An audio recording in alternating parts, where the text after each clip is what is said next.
In looking at your latest monthly investment outlook, you say be careful in 2018. And one area that certainly requires caution is Bitcoin. Tell us first what your read is on Bitcoin's relentless surge to 16,000, past 16,000. Sure. Well, Bitcoin's surge depends upon its potential for replacement or else coincidental use of the Bitcoin as a medium of exchange, a dollar-based type of currency. And, you know, for Bitcoin to do that, first of all, it has to gain momentum and popularity. It has to serve as a medium of exchange and a store of value. Now, the store of value, the price has gone up, and so obviously there's been some value there, but sooner or later it'll go up and down, and the volatility itself may, you know, inhibit Bitcoin from being a currency such as the euro or the dollar. In addition, you know, the medium of exchange that Bitcoin hopes to fulfill, you know, it has a problem because there's only going to be 21 million of them, and they're priced at $15,000, $16,000 a unit. And so, you know, buying a bag of groceries at the grocery store with a Bitcoin is going to be a little difficult. Yeah, I love how you always can bring it back to concrete uses here. What does Bitcoin's moves tell us about the state of financial markets, global financial markets then? Well, the roots, I think, are based upon an expansion of money and an expansion of credit by the central banks. It's been ongoing for 6 or 7 years.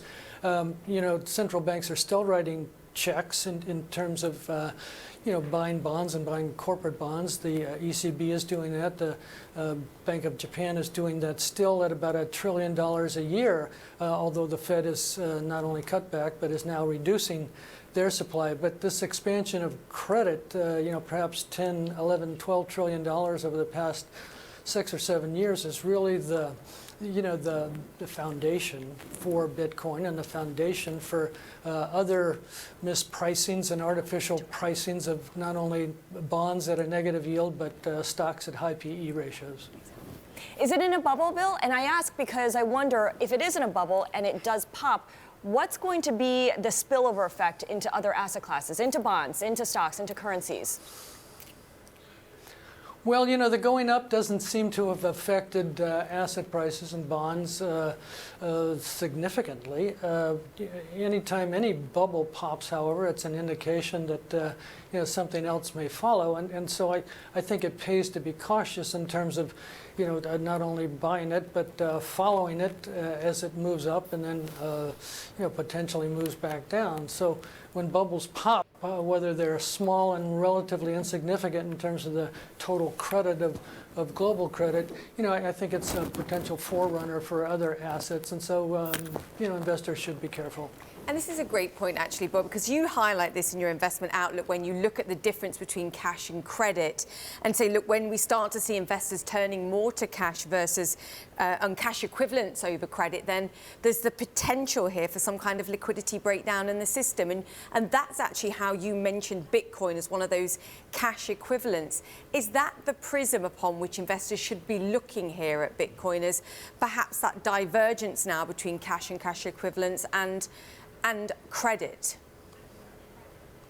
Yeah, I think investors are looking at it as an investment at the moment, as a mania that's fulfilling, you know, upward and upward price movements. And so it's not really a currency alternative at the moment, but with low interest rates, and in many cases, you know, $4 to $5 trillion worth of negative interest rates, ultimately investors, and I'm talking about small investors, I'm not talking about institutions that have to invest at negative interest rates, but small investors have a choice, and they can go to cash, and they can go to the mattress, or they can go to Bitcoin. And so, you know, that perhaps is the, you know, the foundation for this movement, not necessarily at $16,000 or $17,000 of Bitcoin, but maybe at its beginning, you know, down below $1,000.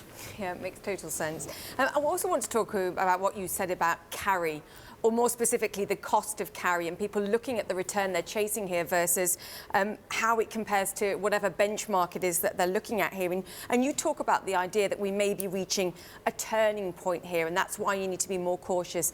Give us a sense of why you think we're at some kind of turning point here, and how you define being more cautious. How do you trade that specifically? Well, thank you for reading that investment outlook very The well. whole thing. And it's true that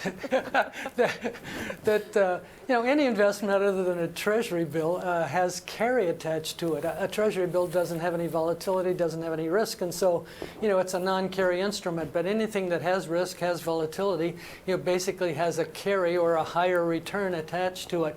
When interest rates are low, or in many cases negative around the rest of the world, then carry itself becomes at risk because the instrument against which it's compared, Treasury bills, basically is selling at a very, very low yield. And so investors should be cautious going forward because carry, whether it's in high yield bonds or stocks and PE ratios or any other type of investment, carry itself is priced based upon that rock solid Treasury bill that basically yields very little. And so as the Fed raises interest rates, then carry itself or any risk investment becomes at risk. But every investor that comes on here that's investing in emerging markets in particular here says, look, just given where the Fed's likely to take rates here, they're not expecting too much strength in the US dollar either. Actually, emerging markets this time around can be resilient. Do you push back against that principle, even in emerging markets, let's say specifically? No, I think emerging markets have a higher growth potential, and it's in the developed countries, certainly the United States, where interest rates are being raised. Brazil just lowered its interest rate to a near cyclical record of 7%. It used to be 13, 14, 15%. So, many emerging countries are moving the other way in terms of lower interest rates, while developed countries, certainly the United States, is moving higher in terms of yield.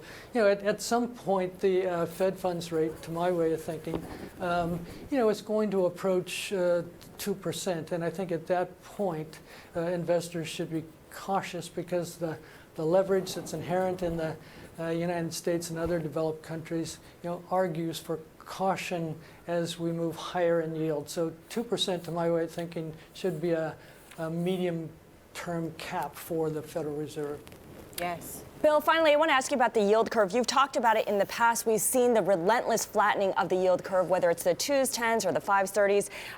It's not quite the reliable recession indicator that perhaps it once used to be. A lot of people say that. Do you think it's a symptom of slowing growth, or will it be a trigger for a slowdown in growth? Well, I think the real trigger is the short-term rate, and in the past, flat curve or even a negative yield curve, it's been the central bank that's been raising short-term rates much more than 5s and 10s, and that's what produces the flat curve. In a sense, the forward markets are anticipating that the Fed will at some point lower interest rates from the current level. So I think the real indicator to look at would be real Fed funds or nominal Fed funds, closer to 2%. At that level, it's close to a 2-year, it's close to a 10-year.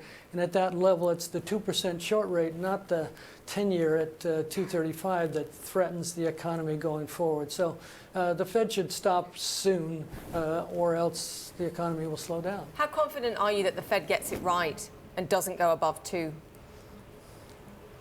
Well, I'm not. I've been arguing against the expertise of the Fed for a long time because they're based on models, the Taylor model, the Phillips curve, et cetera, et cetera. And I think to a certain extent, even though we may have a new regime going forward, that as long as they're model based on historical types of cyclical indicators as opposed to structural changes like demographics and credit creation, then there may be problems. So I'm not confident in the academic approach to Fed funds in its entirety.